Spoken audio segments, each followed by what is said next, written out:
Çöldən gəlmişəm və biraz yorulmuşam. Gəlin baxımımı birlikdə eləyək. Əvvəlcə üstümü çıxardıram, ondan sonra isə aksesuarlarımı çıxartmağa başlayıram. Üzüklərimi və qolbağımı kənara qoyduqdan sonra isə keçişlə əynimi dəyişirəm. Sizcə keçişim necə olub? Mən çox bəyəndim. Dişlərimi fırçalayıram, çünki heç vaxt baxım videosunda diş fırçalamamışam. Dedim bir ilk olsun bu videoda göstərim. Eynəyimi çıxarıb makyajımı silməyə hazırlaşıram. Yanvar ayındandır ki, Garnier'in miselər suyunu istifadə edirəm. Başqa marka istifadə eləməmişəm. Hələ ki sadəcə bunu istifadə eləmişəm, amma yaxşıdır. Makyajımı sildikdən sonra isə bir ayda istifadə eləmədiyim parça maskaya keçirəm. Ən son fevral ayında bakım videosu çəkmişdim, onda istifadə eləmişdim.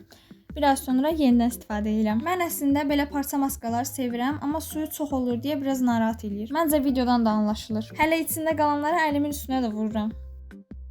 Amma məncə ən rahat maska gözaltı maskasıdır. Maskanı biraz saxladıqdan sonra çıxardıram və sözsüz ki, üzümü nəmləndirirəm. Bu arada yadımdan çıxmamış da deyim, siz necə videolar istəyirsinizsə, onu mütləq şərhlərdə deyin, çünki sizin istəkləriniz üzrə irəliləmək istəyirəm. Bəzən çəkdiyim videolar bəyənəcəksiniz yoxsa yox, qərarsız qalıram. Ona görə mütləq video haqqında fikirlərinizi deyin. Bilmirəm niyə, amma bu gün mənə yorucu gəldi. Hətta videonun üstünə səs yazanda məncə biraz hiss olunur. Üz bakımımı da bitirdikdən sonra keçirəm son zamanlarda tez-tez gördüyünüz qulaq bakımına.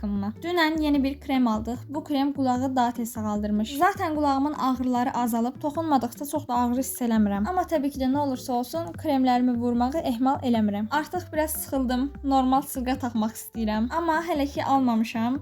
Alanda da taxacam, onu da sizə mütləq göstərəcəm. Bu kremin də adını bir nəfər soruşmuşdu, amma deyə bilmədim, dedim videoda göstərim. Son olaraq bədən spreyimi vurub bakımımı bitirirəm. Siz də videoya like atmağı unutmayın. Bye bye.